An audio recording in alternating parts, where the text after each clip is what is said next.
ಗೌರವಾನ್ವಿತ ರಾಜ್ಯಪಾಲರನ್ನ ಭೇಟಿ ಮಾಡಿ ಕರ್ನಾಟಕದಲ್ಲಿ ಆಡಳಿತ ಕುಸಿದೋಗಿ ಗೂಂಡಾ ರಾಜ್ಯ ಆಗಿದೆ. ಹೇಳೋರು ಕೇಳೋರು ಯಾರೂ ಇಲ್ಲದ ಪರಿಸ್ಥಿತಿಯಲ್ಲಿ ಒಂದು ರೀತಿ ಜಂಗಲ್ ರಾಜ್ಯ ಆಗೋಟಿದೆ ಕರ್ನಾಟಕ.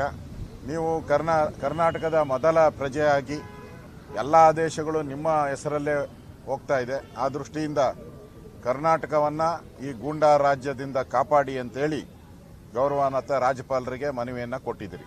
ಮೊದಲನೇದು ಹೇಟ್ ಸ್ಪೀಚ್. ವಿಧಾನಸಭಾ ಅಧಿವೇಶನ ನಡೆಯುವಂಥದ್ದು ಬಿಲ್ಗಳಿಗೆ, ಪ್ರಮುಖವಾಗಿ ವಿಧಾನಸಭೆ ಪಾರ್ಲಿಮೆಂಟ್ ಇರೋದು ಬಿಲ್ ಮಾಡೋಕ್ಕೋಸ್ಕರ ಮೊದಲ ಆದ್ಯತೆ. ಆದರೆ ನಮ್ಮ ಗೌರವಾನ್ವಿತ ಸ್ಪೀಕರು ಮತ್ತು ಆಡಳಿತ ಪಕ್ಷದ ಮುಖ್ಯಮಂತ್ರಿಗಳು ವಿಧಾನಸಭೆಯಲ್ಲಿ ಚರ್ಚೆ ಮಾಡೋಕ್ಕೆ ಅವಕಾಶ ಕೊಡಲಿಲ್ಲ. ಯಾವುದೋ ಸಣ್ಣ ನೆಪ ಒಡ್ಡಿ ಆ ಬಿಲ್ನ ಚರ್ಚೆಗೆ ಅವಕಾಶ ಮಾಡಿಕೊಡದೆ ಮಾಧ್ಯಮ ಮತ್ತು ಸೋಷಿಯಲ್ ಮೀಡಿಯಾ ಜನಗಳು ಯಾವುದೇ ವಿಚಾರ ಮಾತಾಡಿದ್ರೂ ಅವ್ರ ಮೇಲೆ ಕೇಸ್ ಹಾಕ್ಬೋದು. ಅಷ್ಟು ಕಾನೂನುಗಳನ್ನು ತಂದಿದ್ದೀರ. ಕೈ ಸನ್ನೆ ಮಾಡಿದ್ರೆ ಕೇಸ್ ಹಾಕ್ಬೋದು, ನೀವು ಕಣ್ಣು ಮಿಟಿಕಿಸಿದ್ರೆ ಕೇಸ್ ಹಾಕ್ಬೋದು, ನೀವು ಮಾತಾಡಿದ್ರೆ ಕೇಸ್ ಹಾಕ್ಬೋದು. ಆ ರೀತಿಯಾದಂಥ ಎಮರ್ಜೆನ್ಸಿ 1975ನೇ ಇಸ್ವಿಯಲ್ಲಿ ಎಮರ್ಜೆನ್ಸಿ ತಂದಾಗ ಇಂದಿರಾ ಗಾಂಧಿಯವರು ಯಾವ ಕುತಂತ್ರವನ್ನು ಮಾಡಿದರು, ಅದೇ ಕುತಂತ್ರವನ್ನು ಸಿದ್ದರಾಮಯ್ಯನವರ ನೇತೃತ್ವದಲ್ಲಿ ಇವತ್ತು ಮಾಡ್ತಾ ಇದ್ದಾರೆ.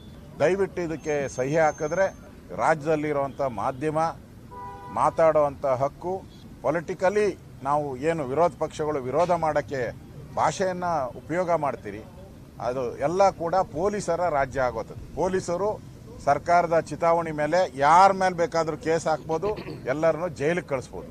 ಹಿಂಗಾದರೆ ಪ್ರಜಾಪ್ರಭುತ್ವ ಎಲ್ಲಿ ಉಳಿಯುತ್ತೆ? ಅದರಿಂದ ಈ ಕಾಂಗ್ರೆಸ್ ಮಾಡಿರೋ ಈ ಕುತಂತ್ರದ ಬಿಲ್ಲನ್ನು ದಯವಿಟ್ಟು ಸಹಿ ಮಾಡಬೇಡಿ. ಇದು ರಾಜ್ಯಕ್ಕೆ ಮಾರಕವಾದಂಥ ವಾಕ್ ಸ್ವಾತಂತ್ರ್ಯವನ್ನು ಕಸಿದುಕೊಳ್ಳುವಂಥ ಒಂದು ದುರುಳ ಬಿಲ್. ಈ ದುರುಳ ಬಿಲ್ಲನ್ನು ದಯವಿಟ್ಟು ಸಹಿ ಮಾಡಬೇಡಿ ಅನ್ನೋ ವಿನಂತಿಯನ್ನು ಮಾಡಿದ್ರಿ. ಭಾಳ ಪ್ರಮುಖವಾಗಿ ಜನಾರ್ದನ್ ರೆಡ್ಡಿ ಮೇಲೆ ಆಗಿರುವಂಥ ಹಲ್ಲೆ, ಗುಂಡಿನ ದಾಳಿ ಮತ್ತು ಅಲ್ಲಿ ಆಗಿರುವಂಥ ಕೊಲೆ, ಕಾಂಗ್ರೆಸ್ ಕಾರ್ಯಕರ್ತನ ಕೊಲೆ ಕಾಂಗ್ರೆಸ್ ಪಾರ್ಟಿಯವರೇ ಮಾಡಿದ್ದಾರೆ. ಯಾರೇ ಮಾಡಿದ್ರು ಕೊಲೆನೇ. ಈಗ ತನಿಖೆನೂ ಕೂಡ ಹಳ್ಳ ಹಿಡಿದ್ಬಿಟ್ಟಿದೆ. ಯಾರು ಚಿತಾವಣೆ ಮಾಡಿದ್ರು, ಯಾರು ಇದರಿಂದ ಇದ್ದಾರೆ, ಅವ್ರನ್ನ ಯಾರೂ ಅರೆಸ್ಟೇ ಮಾಡಿಲ್ಲ.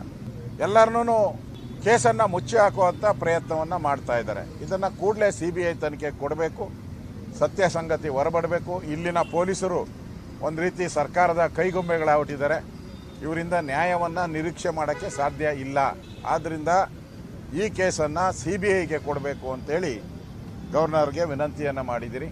ಇನ್ನು ಕೋಗಿಲು ವಿಚಾರವಾಗಿ ಸತ್ಯಶೋಧನಾ ಸಮಿತಿ ಇವತ್ತು ವರದಿಯನ್ನು ಕೊಟ್ಟಿದ್ದಾರೆ. ಸನ್ಮಾನ್ಯ ವಿಶ್ವನಾಥ್ ಅವರು ಆ ಸ್ಥಳಕ್ಕೆ ಹೋಗಿ ಕಳೆದ 1 ವಾರಗಳ ಕಾಲ ಅಧ್ಯಯನ ಮಾಡಿ ದಾಖಲೆಗಳನ್ನು ಸಂಗ್ರಹ ಮಾಡಿ ಇವತ್ತು ಕೊಟ್ಟಿದ್ದಾರೆ. ನಾವು ಗವರ್ನರ್ಗೂ ಕೇಳಿದ್ದೀವಿ.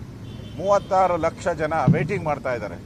ದುಡ್ಡು ಕಟ್ಟಿ 50,000 ಕಟ್ಟಿದ್ದಾರೆ, 1 ಲಕ್ಷ ಕಟ್ಟಿದ್ದಾರೆ, ಕೆಲವರು 10 ಲಕ್ಷ ಕಟ್ಟಿದ್ದಾರೆ.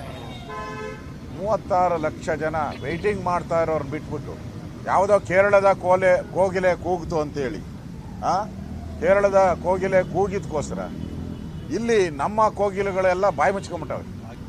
ನಮ್ಮ ರಾಜ್ಯದಲ್ಲಿರ್ತಕ್ಕಂಥ ಕಾಗೆಗಳೆಲ್ಲ ಬಾಯಿ ಮುಚ್ಕೊಂಬಿಟ್ಟವೆ. ಇವತ್ತು ಕೇರಳದ ಸರ್ಕಾರ ಕರ್ನಾಟಕವನ್ನು ಆಳ್ತಾ ಇದೆಯಾ? ಕೇರಳದಲ್ಲಿರುವ ವೇಣುಗೋಪಾಲ್ ಅವರು, ಅಲ್ಲಿನ ಮುಖ್ಯಮಂತ್ರಿ, INDA ಪಾರ್ಟ್ನರ್ ಮುಖ್ಯಮಂತ್ರಿ,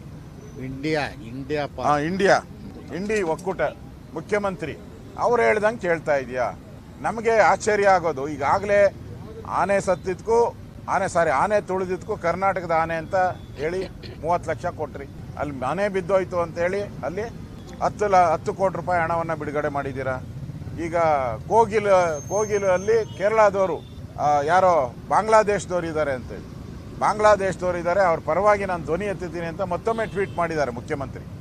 ನಾನು ಮುಸ್ಲಿಮರ ಪರವಾಗಿ ಯಾವುದೇ ರಾಜ್ಯ ಇದ್ದರೂ ಧ್ವನಿ ಎತ್ತೋನೆ ಅಂತ ಹೇಳಿದ್ದಾರೆ, ಅವ್ರು ಸ್ಟೇಟ್ಮೆಂಟ್ ಮಾಡಿದ್ದಾರೆ.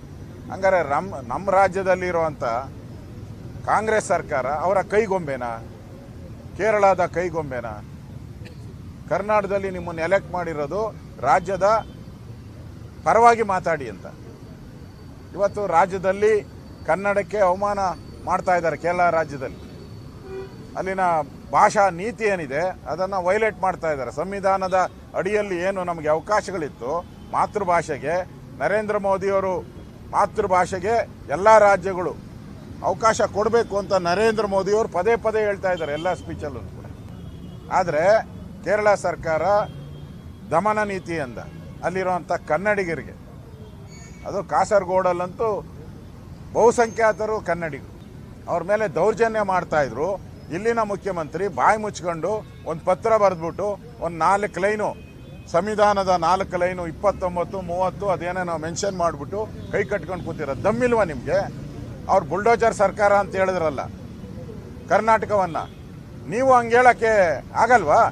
ಕೇರಳ ಬುಲ್ಡೋಜರ್ ಸರ್ಕಾರ ಅಂತ ಹೇಳೋಕ್ಕೆ ಏನು ನಿಮಗೆ ಏನು ತಡೆ ಬಂದಿರೋದೇನು? ನಿಮ್ಗೆ ಯಾರು ತಡೆದಿದ್ದಾರೆ? ನಿಮ್ಮ ಪಾರ್ಟ್ನರ್ ಅಲ್ಲ ಅವರು. ಹೇಳಿ ಧೈರ್ಯವಾಗಿ, ಹೇಳೋವಂಥ ಧೈರ್ಯವನ್ನು ಇವತ್ತು ರಾಜ್ಯ ಸರ್ಕಾರ ಕಳ್ಕೊಂಡಿದೆ. ಅದರಿಂದ ಕೋಗಿಲು ವಿಚಾರವಾಗಿಯೂ ಕೂಡ ನಾವು ಹೋರಾಟವನ್ನು ಈಗಾಗಲೇ 4-5 ಹೋರಾಟಗಳನ್ನು ನಾವು ಮಾಡಿದ್ದೀರಿ. ಜನಾರ್ದನ್ ರೆಡ್ಡಿ ವಿಚಾರವಾಗೂ ಕೂಡ 22ನೇ ತಾರೀಕು ನಾವು ಅಲ್ಲಿ ದೊಡ್ಡ ಸಮಾವೇಶ, 22 ತಾನೆ, 17ನೇ ತಾರೀಕು ದೊಡ್ಡ ಹೋರಾಟವನ್ನು ನಾವು ಮಾಡ್ತಾ ಇದ್ದೀರಿ ಅಲ್ಲಿ.